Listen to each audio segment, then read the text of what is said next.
Very good. Thanks for joining us today on the television program, on the internet, and Dr. Teach Me to Parent.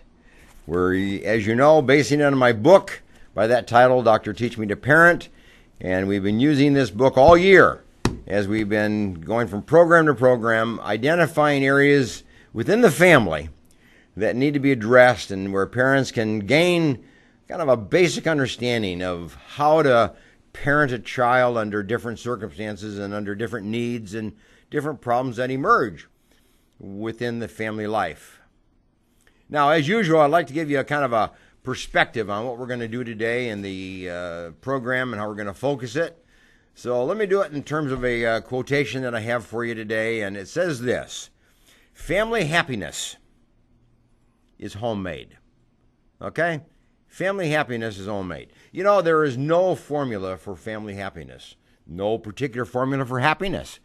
I mean, people achieve a state of happiness and achieve a state of family happiness in many, many different ways. And by using various strategies and various techniques and methods within their own home in raising their children. But the goal, obviously, usually is to create a sense of family happiness. But how you do that is your own answer, and it's a homemade recipe, if you think of it in that sense. And everybody has their own. So you have yours, so give some thought to it.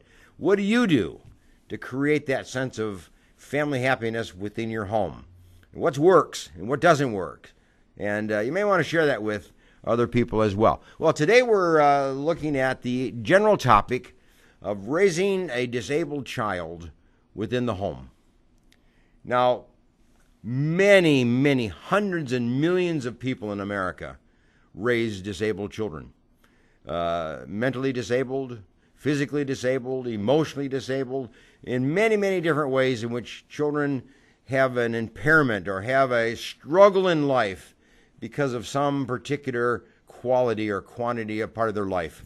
And today we're just looking at the issue of general disability, but it's kind of a physical disability that we're going to be looking at, today. My guest is Mr. David Hamlin. David Hamlin is a parent of a disabled child. And he is the parent of a child that has the Pompe disease. And he's going to explain that to us in just a little bit.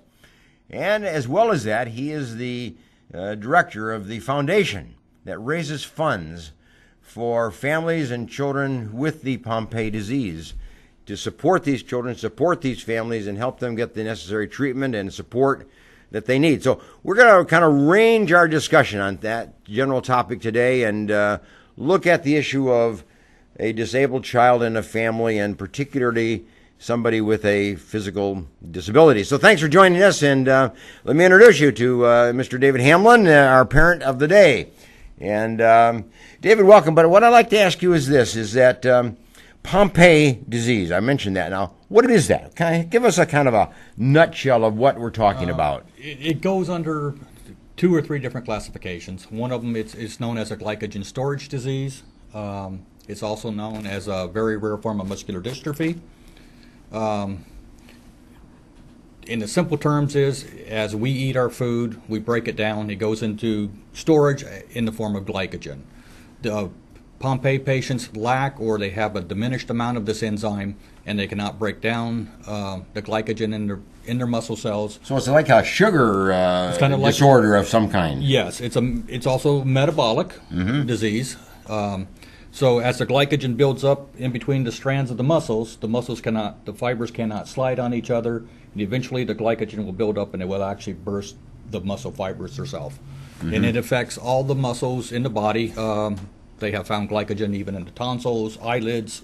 I thought it was more of a lung disorder and that's heart and breathing. And in the infantile form of the disease, there's classified as infantile and late onset.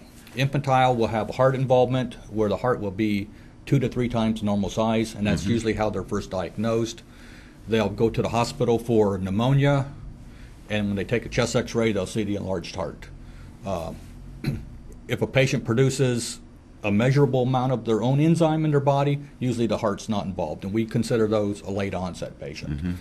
that will still affect skeletal muscles, and that's when you said lung disease, that's the problem, an issue we have with a lot of the physicians that don't understand this disease. It's not a lung disease. The lungs are probably better than yours and mine. It is the muscles that work the lungs. Muscles that work the lungs. Yep. Yeah. So that's what actually causes the problems. In the true, what we call the infantile form, without treatment, patients will last maybe, the survival rate is about 6 months. In 2004, a treatment was developed, or late 90s into the early 2000s. In 2006, a first approval was given to a drug to treat muscular dystrophy. It's the only treatment at that time. It based on monthly infusions. It can be four infusions a month or 2 infusions a month, and the infusions usually last all day. So if infusion is basically one big injection, but it lasts all day. Yes, So they have to drip it in there gradually, and tomorrow morning we have our infusion coming up, so I'll get up and I'll pull the drug out of the refrigerator. It comes freeze-dried, shipped overnight from the pharmaceutical company. Set it out, let it warm up to room temperature. Then when the nurse will come in about an hour later, we'll reconstitute the drug by putting sterile water into it. And in our case, it's 65 vials. Then it has to set, dissolve, and then be put into an IV bag. And then my son's infusion is run over 10 hours. Now, your son has Pompe. Correct. How old is he now? Eric just turned 30. 30. So are you ahead of the odds? Yes. By how much? I mean, Probably by 10 years. Is that right? Yes. So the lifespan of somebody with Pompe is... It varies. It varies to the amount of the enzyme that the person produces. The true infantiles will produce 0%. They can't even detect it. Some people produce 8 to 10%. They may have a relatively stable life until they're in the late 30s, early 40s. We have patients that are not diagnosed until they're in their 60s and 70s now. Oh, so it's possible to live a full life. It's possible to live a full life, but those patients will now look back and see somewhere in their past that they have had an issue with muscle weakness. Sure, sure. Going upstairs is one of the first signs. In our son's case, it was I had gotten in an automobile wreck. I was seeing a doctor, and I had Eric with me, and the doctor wondered why Eric was walking on his toes when he was about 2 or 3 years old. And I said, "Oh no, he just normal, you know." Yeah. And he said, "You may want to have a orthopedic take a look at him." And so we did, and you could tell by the look on his face, there was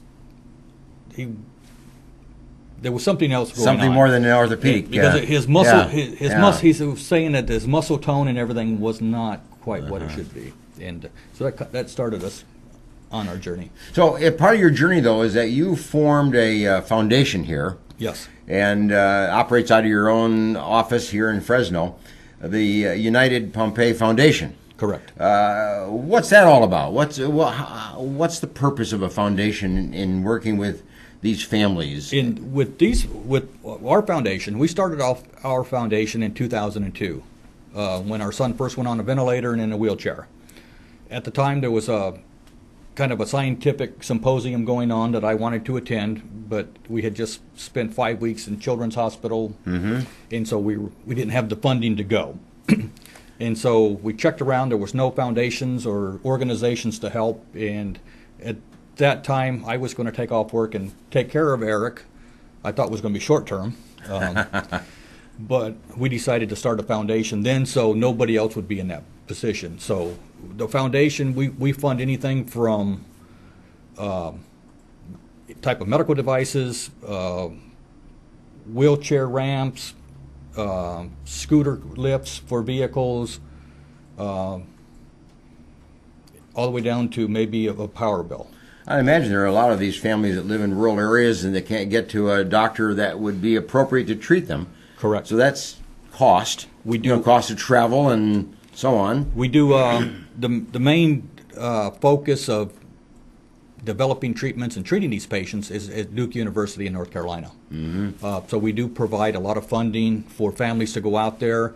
They have a whole team of doctors, a physical therapist, cardiologist, and they drive a lot of the research that's being done right So now. if I had a child that had Pompe, I would want to start that way. I would want to make sure I, at some point early on, go to Duke University and have an evaluation. And Anybody that calls us up and asks, kind of what is their next step, yeah. because it is kind of it's a devastating diagnosis. Oh, absolutely. And first thing, Yeah. me as a parent and as running a foundation is recommend that they see Dr. Priya Kishnani at Duke University. She's one of the world's Is that right? most And renowned. then from there, you kind of go on and live your life the best you can and get the treatment where you live. And you try to get this treatment set up. a lot of these people, I'm sure, have to move to an area where there is treatment potential possibility. Getting the treatment is, being that it's so rare, in the United States there's between probably 500 and 600 patients total, so not every, and the treatment is so expensive, they have to buy the drug up front. A lot of facilities don't want to take that on. Yeah. Wow. If somebody's watching and wanted to make a contribution, wanted to kick in some bucks to help these families, they can send it to the United Foundation? They can send it to United Pompe Foundation. We're locally here in Fresno at 5100 North 6th Street, Suite 119. And we also have, on our website, we have different, you can donate by credit card, online if you'd like to. And all of our information is at unitedpompe.com.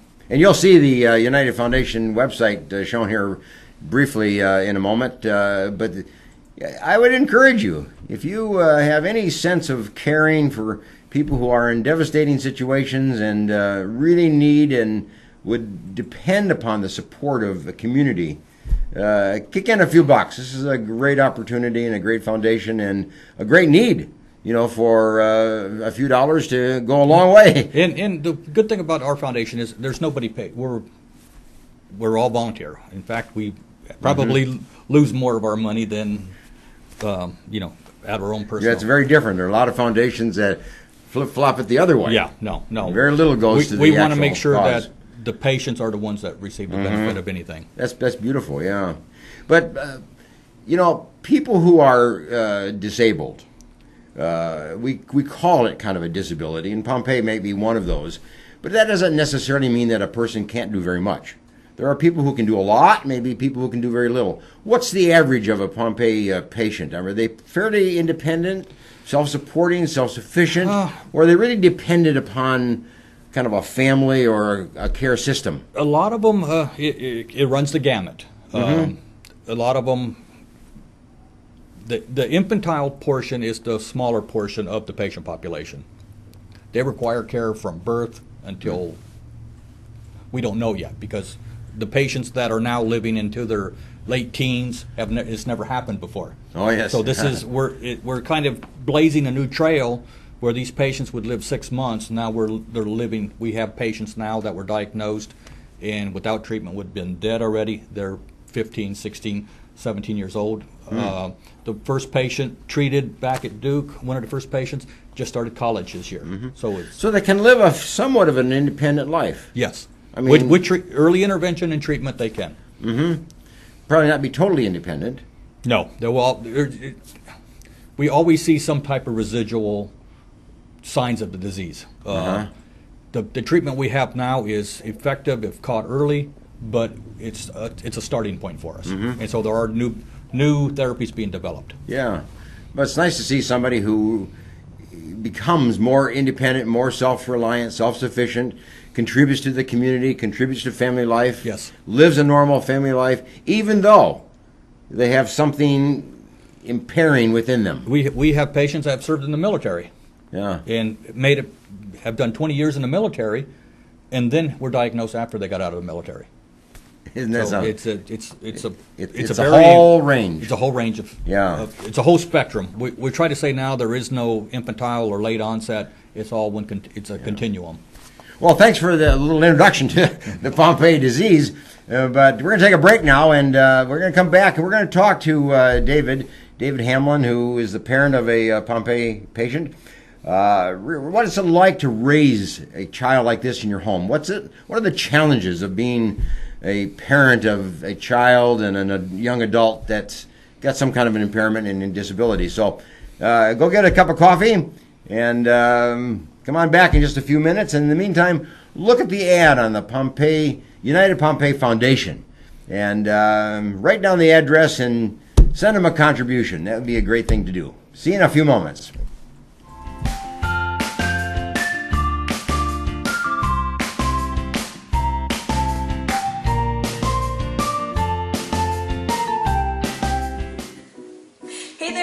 I'd like to introduce you to someone really special and really cool. This is my mom.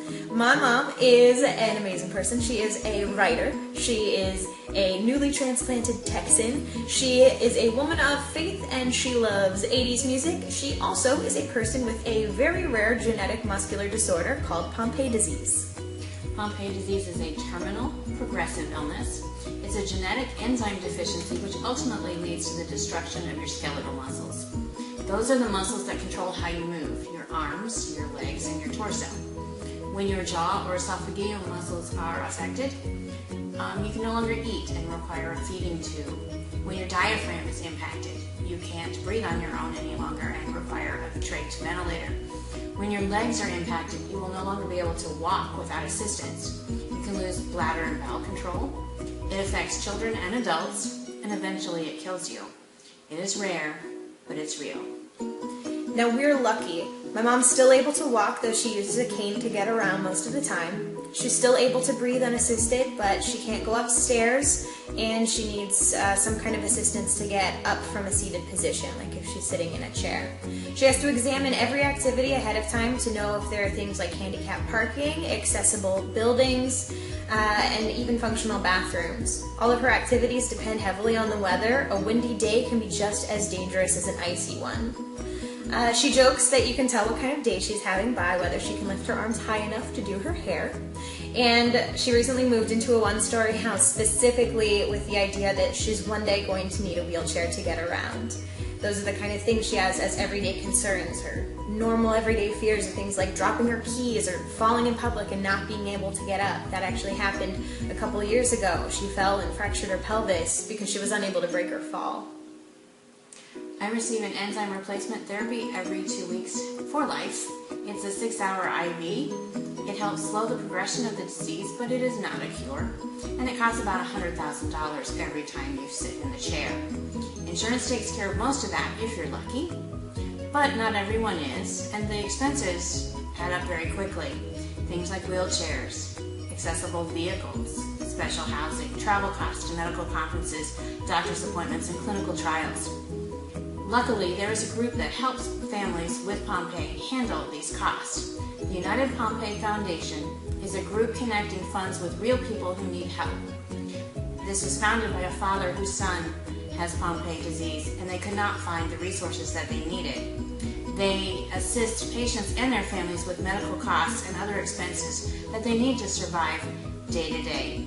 Every little bit helps. There are a lot of things in life that we really take for granted, and sometimes the scariest things in the world are the things that you can't see. So today we're asking for you to help us shed a little light on a rare and scary disease. Please share this video with your friends, your family, strangers, anybody that you come across. Education is a big thing. It makes a big difference. And another way to make a really huge difference in someone's life is to go check out the United Pompe Foundation. Their website is in this video description. Click on it, check it out, and go ahead and donate some money if you're able to. Again, this is an organization giving real help to real people who are amazing and need it, like my mom. I love her, and thank you so much for helping us out. Thank you so much.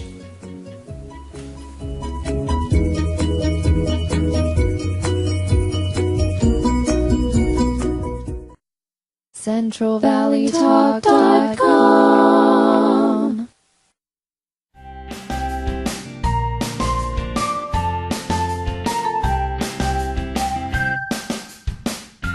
Okay, thanks for coming on back with us after your little break. I hope you got yourself a cup of coffee.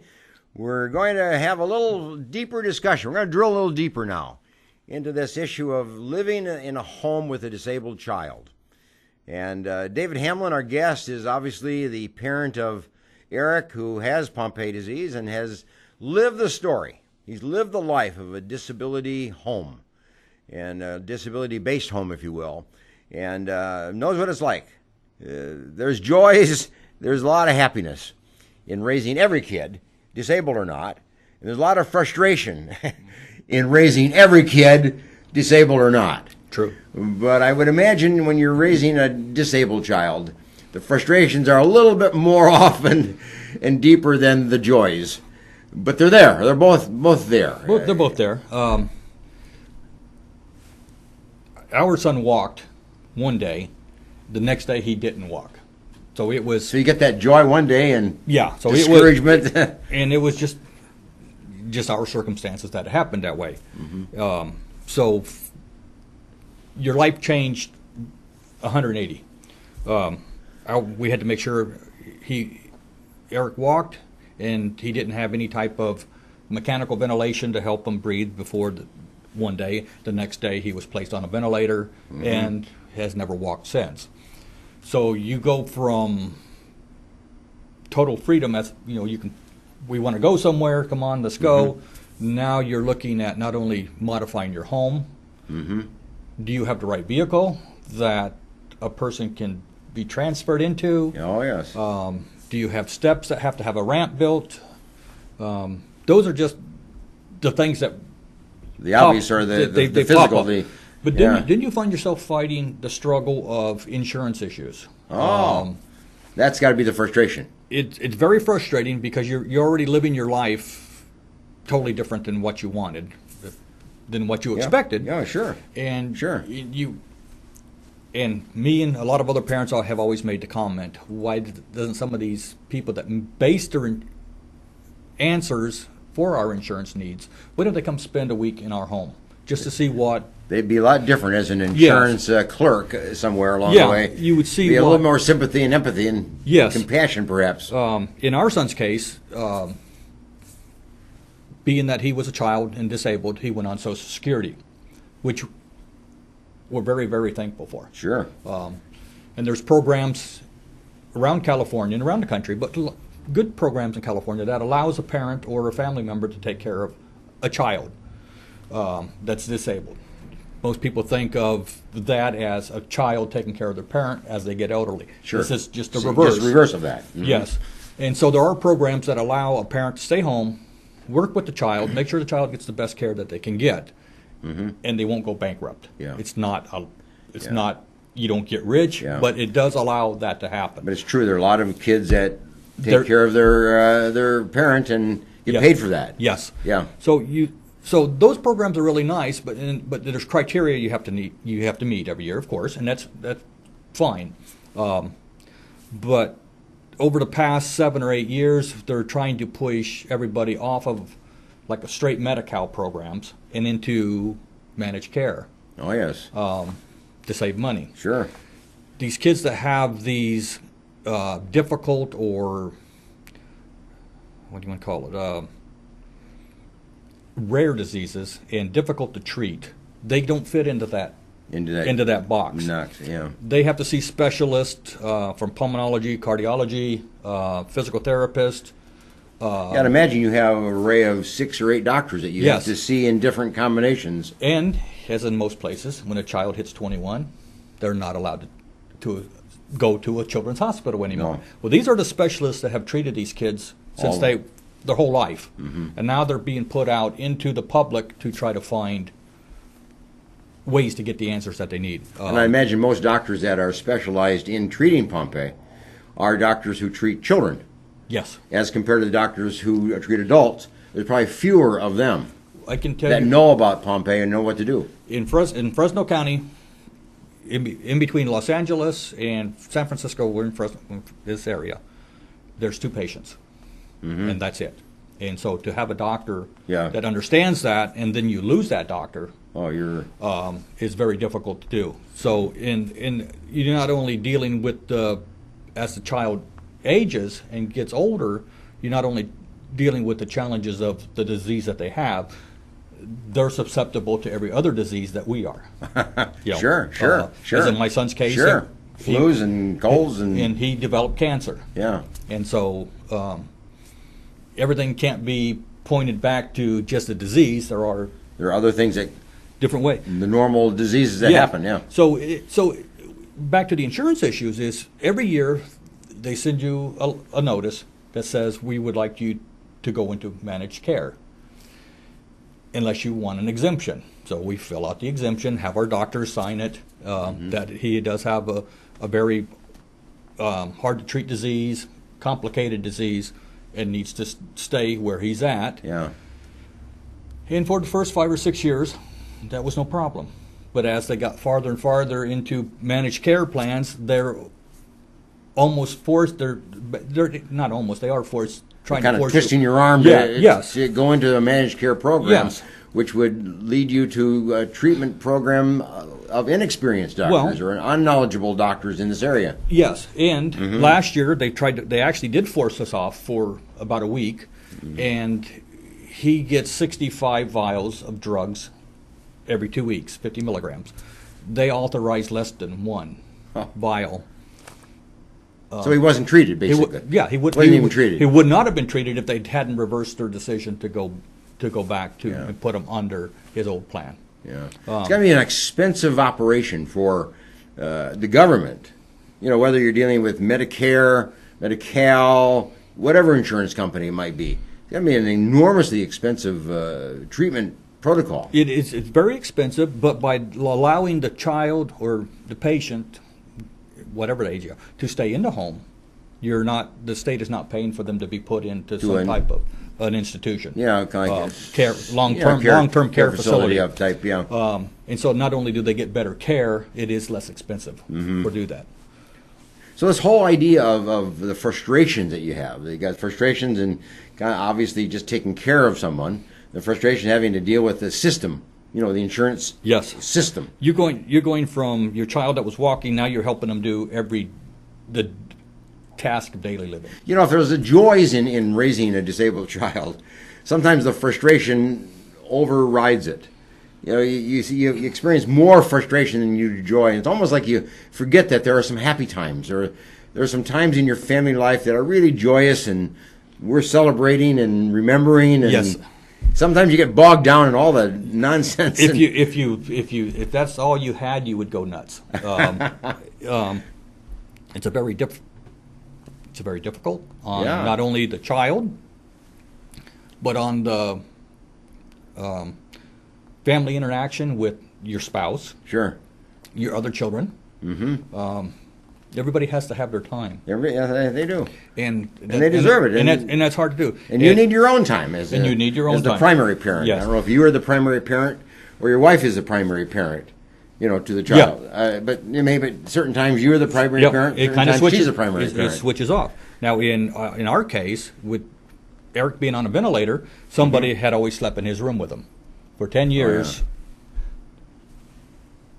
there was one parent that slept in a bed in the other room, in his room. Just had to be on guard, basically. You got to be on alarm. You got to listen for the alarms. In 10 years, we had never gone out without Without Eric. Yeah. And yeah. so, can't leave him with anybody. It's very hard to can't trust leave him somebody. alone, obviously. No, and so it's hard to build up a trust. And then we finally have nurses that we develop good relationships with, his infusion nurses. So now on infusion day, that is our day to go out. That's your day to go out. So So you've kind of created your own schedule and your own system of how you care for yourself and how you care for Eric himself. And there's times you just got to get away by yourself. Oh, yeah. Mine is going to the mountains and Is that what you do? Yeah. and just sit. No, you have to. You got your own interests and your own needs, and Yes. I mean, if you don't take care of yourself, you certainly aren't going to take care of him. No, and my wife's interest is in the yard. She loves yard work, so all her free time is spent gardening. Yeah. So it works. It's not perfect, but it does work. But it does work. It does work. Let me ask you a question. Out of all this frustration that you experience and some of the joys that you experience also, was there a primary lesson that you have learned as a parent of a disabled child? Is there some kind of a principle or some kind of a idea that you carry with you and say, this is what keeps me going. This is what motivates me. This is what I've learned, and I operate on this. And I'd like to teach other people that idea as well. I think the biggest thing you learn is, as a parent or as just a caregiver of a family member, is no matter what happens, you will get through it. You'll get through it. Yeah, that's a good point. It's not. That's a good point. It's not going to be easy. Mm-hmm. And at the time you're going through it, you don't think you're going to make it through it. Mm-hmm. But eventually you reach that stage where the tasks that seemed overwhelming, it boils down to me was when Eric first came home from the hospital, we had to be trained in how to change a tracheostomy tube. Mm-hmm. The hardest thing, and I still, to this day, and it's been 17 years ago, is when we first did our first trach change in the hospital, when you take that tube out and you see a hole in your son's neck. That's when reality smacks you in the face. But getting past you can't deny it then. Yeah, No. You're in a problem. Yeah, and You're in a mix. Your life is no longer going to be what it was. But getting through that and learning how to navigate insurance issues. If you the insurance companies want to wear you down, where you just say, "Fine, do whatever you want to do," and you can't do that. No, you can't. You're going to be You can't. you're going to be your child's best advocate, and you need to be that child's best advocate because I always say that's what a child needs. Yes. Is a parent that is an advocating parent. yes, and it's, You can't be passive. no. So you've If had to learn to be assertive and learn to be outgoing and be You've got bold. to be able to say, these things aren't right. Mm-hmm. Whether and I understand the cost of things and things like that, but there's a point where you can't look at that. A child's life or a person's life is more valuable That's right. than that. You got to fight for it. Yes, and You got to fight for it. and if you don't, they're going to just And you learn how to fight. you learn how to I fight. mean, I hate to use those words, but you learn how to be assertive. You learn how to be bold. You learn how to be forthgoing and right up front. And you got to watch. Sometimes you can get push up to the line, and you've You got to go just- to the higher power. Yeah, and you just got to step back and That's say, right. just take a couple of deep breaths, and you'll get through it. I like that point. You learn that. You will get through it. I mean, every day you must have an incident, of some kind. Some are mild and moderate and mild, but you get through those. Some of them are pretty tough, and you have to really assure yourself you'll make it. And it's frustrating sometimes with friends or at the time because let's take a run to San Francisco. Okay, well, give us time to plan it. Yeah. We have to take extra. We have to All take the equipment and equipment. load up your truck full of stuff. Yes, we do. We have 3 tote bins of extra equipment, supplies, and everything. So you can't just grab a bag and go. And so that does put a strain on friendships also. Well, sure. Because they're used to. Yeah, say- most people that want to do things with you want to do it now. Yeah. They don't want to wait for 3 days or. Yeah, or for you to prepare for it, or we watch. Especially here in the valley, it's flu season, so you want to watch where you go, who you're around. You don't want to be bringing something home with you. Into your home. Into your No, home. you carry it from different places. So there's a lot of different things. Your life changes, but you learn to adapt. Yeah. And you find out who your true friends are and things like that. That's a great lesson right there. Yeah. Who are my real friends? The yes. real friends are the ones that stick with you through Yes. the whole thing. And Eric's grandma on my wife's side was one of the best people for that. That puts into perspective what I read in the early part of the program today. Family happiness is homemade. Yes. You have to make your own happiness. I mean, you can see that. Yes. It's not only happiness for yourself, but you have happiness for your wife, your happiness for your child, happiness for your home, your family, and to some degree, happiness for those people and part of your extended family and friends. And sometimes it doesn't happen. It doesn't happen. It's. But you got to make it somehow. Yeah, and you get through. I mean. you may not have happiness in the way that you would think or would want, but you have some form of it. Yes. And you settle for that. Yes. Hey, good. Nice to have you join us for the second portion. We're going to take a little break now and come back in just a few minutes and pick up another topic as we discuss with David Hamlin living in the home and raising a family and raising a child that's disabled and some of the issues that parents of a disabled child have to face. So come on back in just a few minutes. We'll see you.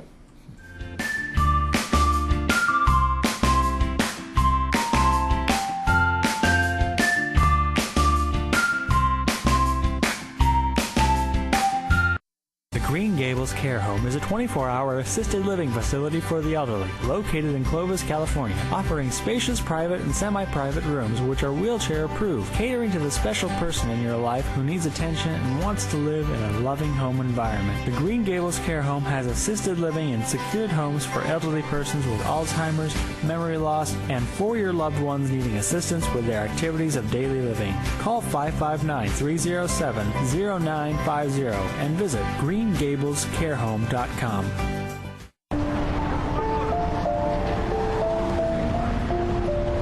Sometimes good intentions hurt rather than help.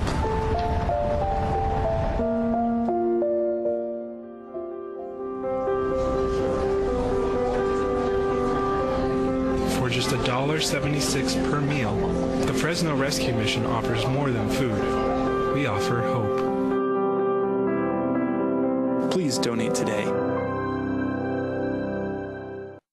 Do you need a locksmith? Layman's Lock and Safe Service and Repair is available for you. 559-228-1805. Gained a lot, learned a lot, and got a lot of love. If it weren't for the knowledge that I had gained from the classes at PCC, I probably wouldn't be the mom I am today. See, there it goes. I would love you to meet my son, Aaron. My situation was very difficult. I didn't know how my life was going to turn out. We graduated in June 2010 and we got married in July. And through family, the Pregnancy Care Center changed our lives.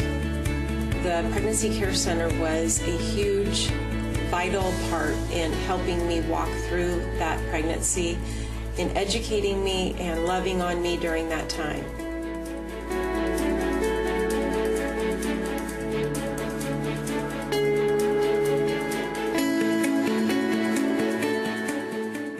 Choosing a Medicare plan can be difficult and frustrating. Susan Hatch can guide you through the Medicare maze and help find the right plan for you. Susan helps people understand the confusing and drastic changes that occur every year in Medicare. Susan will only recommend plans that will protect your assets and allow you to continue to see your personal doctor. As a 100% independent agent, Susan is not controlled by any particular insurance company to steer a person onto any one particular plan. Susan was awarded the #1 Medicare supplement agent in California. Look for Susan's Medicare question and answers every Monday in the Fresno Bee. Call Susan at 559-307-2287 and visit MedicareToday.net. Central Valley. Come learn how to be a better author at the Christian Writers Seminar at Good Shepherd Lutheran Church on Saturday, February 10th, 2018. CentralValleyTalk.com.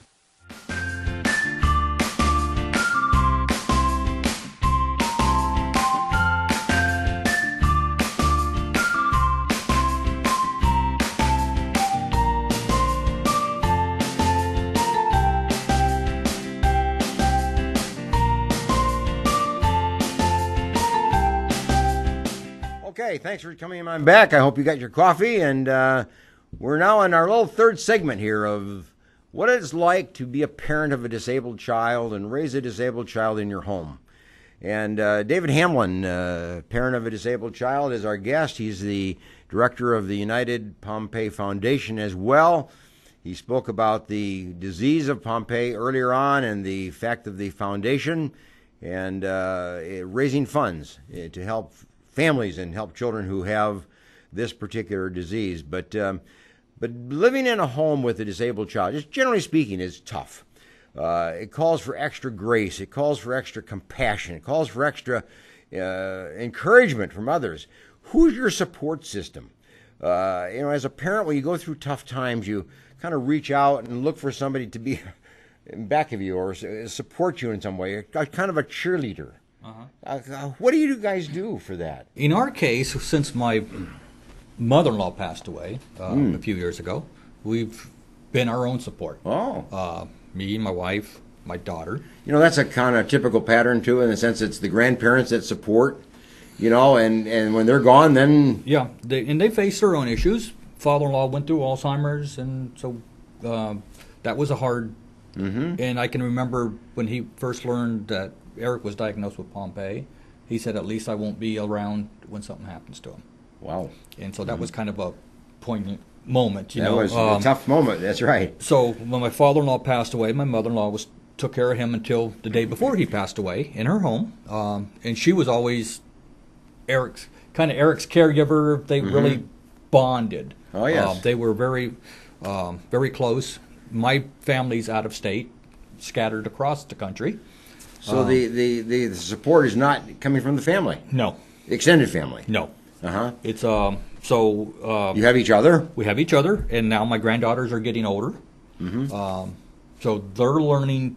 They like to come and stay with Uncle. Oh, yes. And watch movies and play games and do it. So it's not just a passing of time; it's really a support system. Yes. In a sense, I mean, even though they're younger, they now provide that kind of encouragement, I suppose, or support. Yeah, and they work off each other. He tries to make sure they have the right values, and they enjoy being around him. And so we're trying to get to the point where last summer they went through CPR classes and stuff. Oh, yes, yeah. We're working toward maybe having them stay with him a little while we can get out and stuff too. Yeah, I see. Yeah, that's what a support system does. Yes. You kind of build in a kind of a backup. You got to have a backup program. Yeah, and you got to because so you get away. You need a little respite yourself. Yeah, and we're not going to be around forever. You know, so when we're gone, no, you got to think ahead. You know, yeah, you have to think ahead more than most people do. You know, I mean, even though that could happen to anybody, it's a scary thought. If something happened to me and my wife, yes, who's going to be his caregiver? That's right. You know, so those are things. So you have to really give serious thought to that. And so now at our home now, we have made it where if we stay there and he stays there after we're gone, you know, there's sidewalks wherever he needs sidewalks. There's everything is set up for mobility. So if something does happen to us, he could have somebody come stay with him. You know, those small things that you don't think about, you know, in normal life. Most people don't think about those things. But you have to give real serious thought to that. That's important. You have to give. When we go look for a new car, we take a tape measure, and the salesman looks at us. You're like, "What are you doing?" Well, I have to make sure that the seat height is okay, so he can do an easy transfer across. Transfer into it. The doors have to open far enough to allow the wheelchair to roll up and get next to the seat, and just things like that. And it's something that we never thought about. No, you wouldn't think about that. But you learn by experience, don't you? But you learn by experience, yeah. And so, you know, you learn what to look for. And Let me ask you a question on this very thing. You know, taking care of yourself. You know, we always say, you know, if you don't take care of yourself, you can't take care of somebody else. And you have to have a system of self-care. Do you have one? I get away. Does your wife have one? Yes. As a couple, do you have one? Well, most of ours right now are separate. I go to the mountains. I have a Jeep. I love to just drive the back roads. I would drive two hours to set and give myself 5 minutes just to It's sit. kind of meditation and quietness, and you get, like I say, you can hear the birds again. You get closer to the higher spirits. You know, and it's calming. And if you didn't have that, I think you would just go crazy. My wife, like I said, loves to get out and garden. So when we go out together, it's usually we'll hit a nursery or two. Sure. So she pick her flowers and things like that, and but me, I not only Eric likes to go to the mountains, but it's also just for me to get away and go. And if you didn't do that, I don't think you would get through. Oh, you wouldn't get through. You wouldn't get through it. You know, you wouldn't get through it. Yeah. So you have to have something that gives you strength. You know, and most people derive strength from other people. Yeah. You know, and there are some people who derive strength from loneliness or aloneness, maybe is a better word. You know, as you say, going off into the mountains just alone.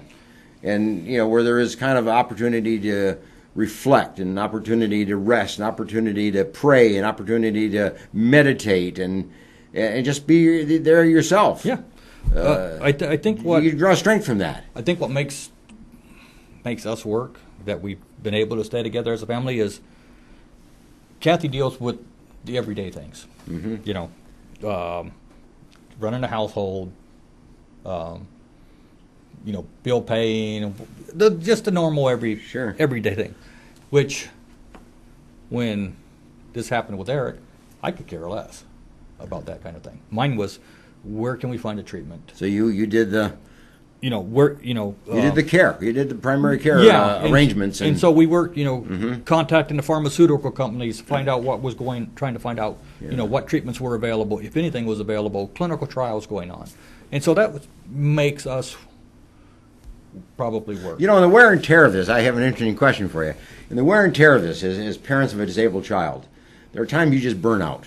Yes. Times you just get upset. There are times you just get impatient. Yep. You become intolerant. Yeah. And you become a very difficult person to live with. Yes. Did your wife ever tell you, go to the mountains? You need to go to the mountains today.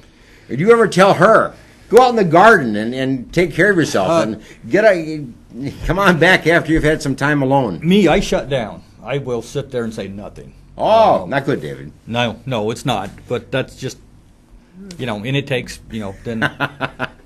And she's the opposite. She wants to talk about the different things. I see. You know, yeah, so, well, that's so it takes about a week or so, and then you're back and running again. But yeah, but there is somebody needs to say to you, David, go to the mountains. Yeah, and it's usually I'll know. I just go take a drive. Sure. I mean, it's just. I mean, if you find that restoring. Yes. I mean, it's the kind of thing that you really have to do. Yeah. I mean, in all seriousness, you really have to do it. I mean, if somebody finds golf, you know, the restoring activity, well, then they need to play golf. Everybody's going to have their own. They have their own. They're going to find their own spot. Family happiness is homemade. Yes. You got to think of it that way. I sit and do crossword puzzles. Okay. Yeah. Different things like that. But to me, I grew up in the country. I've always loved the mountains. If we were closer to the coast, you'd probably be going to the coast. But, sure. Sure. Yeah. Yeah.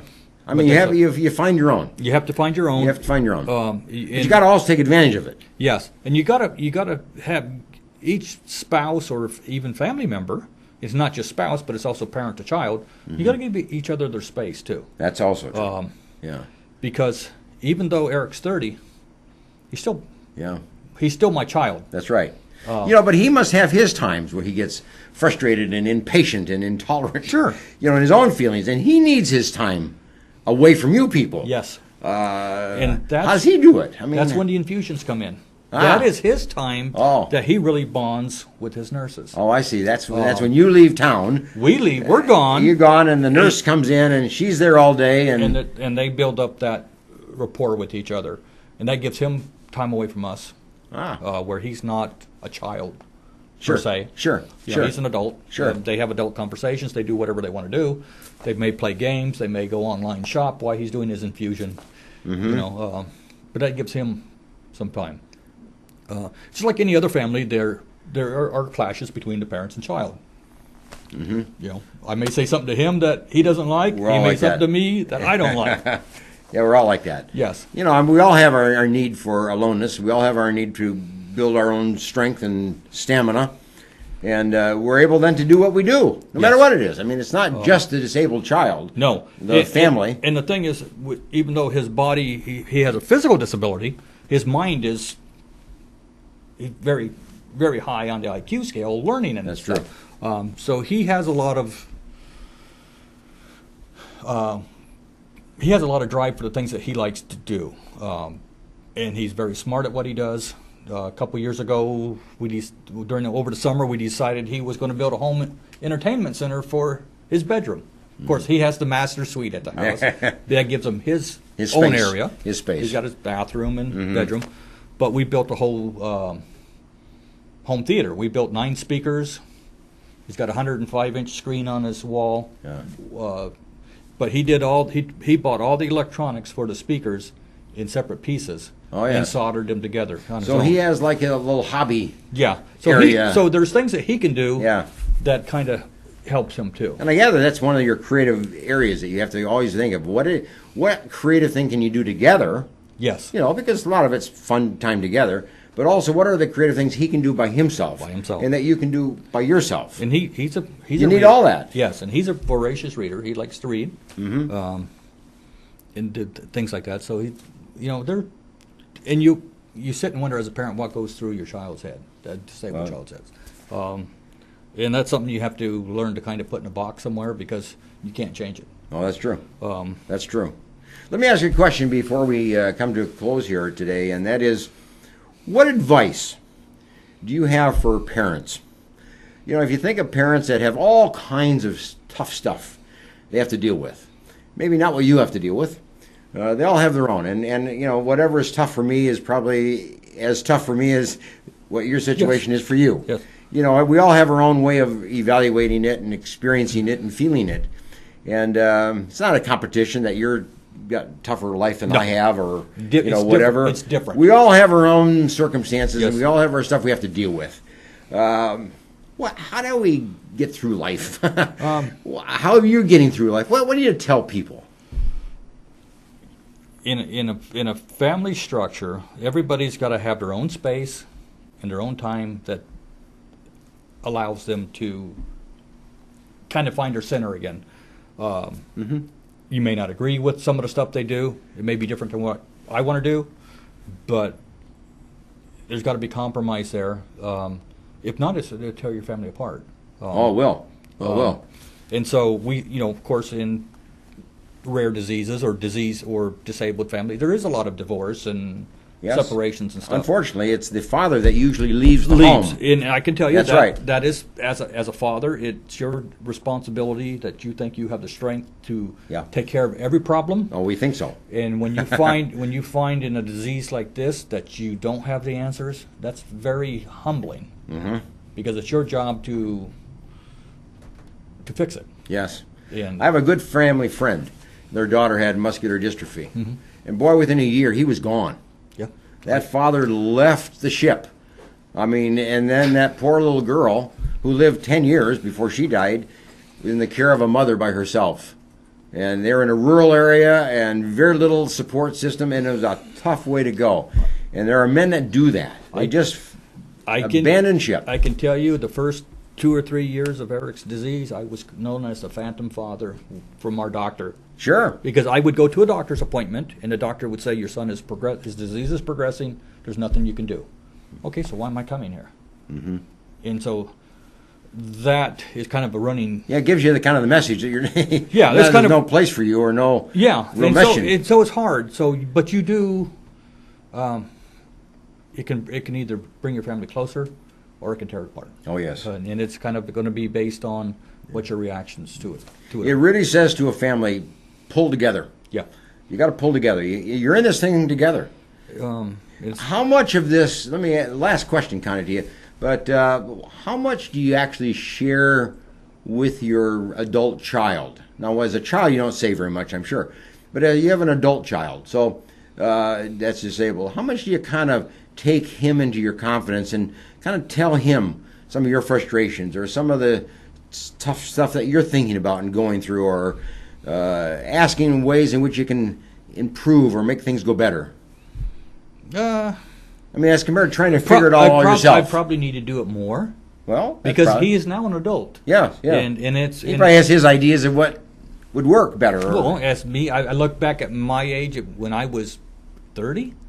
I didn't have any, So it's hard. Right. It's hard as a parent to see through the child's eyes, because, I look, it's always, no matter when I'm 70 and he's 40. Yeah. He's still my child. Yeah. And I still look at him that way. So. Well, and that's a great note to end on. He's still your child, and you're going to be there, and you're committed. And I think every child needs to hear that. You're my child. I'm here. I'm going to be with you. You can count on it. Yeah. I'm dependable. Because I'm sure every disabled child gets that kind of fear that, will I be abandoned? Will I be left behind? Right. And that's a great area of anxiety. Yeah, and if you think what goes through their heads at the time, then there you are. So. Well, let me end here today with a little tip for the parent, as I do every week. And here's your parenting tip of the day, okay? A child's life is really determined by how hard his mother and his father work at being a fair and just parent. Just grasp the understanding of that. A child's life, whether disabled or not, is really determined by how hard his mother and his father work together at being fair and just as a parent. And that's what it's all about. We're in this together. You're in this together. Yes. And it's not just you and your wife, but you have a child and you're a threesome. And you have to work together to be fair to each other, to be just to each other, kind to each other, thoughtful of each other, but wholesome. Yes. And upbuilding, of each other. And that's what it's all about. Hey, thanks for joining us today on the Dr. Teach Me to Parent. My book, Dr. Teach Me to Parent, by that title. And get a copy, go to my website, booksbyhedberg.com is where you can pick up the book. And we appreciate your joining us, and we'll see you next week. So thanks for today, and bye for now.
CentralValleyTalk.com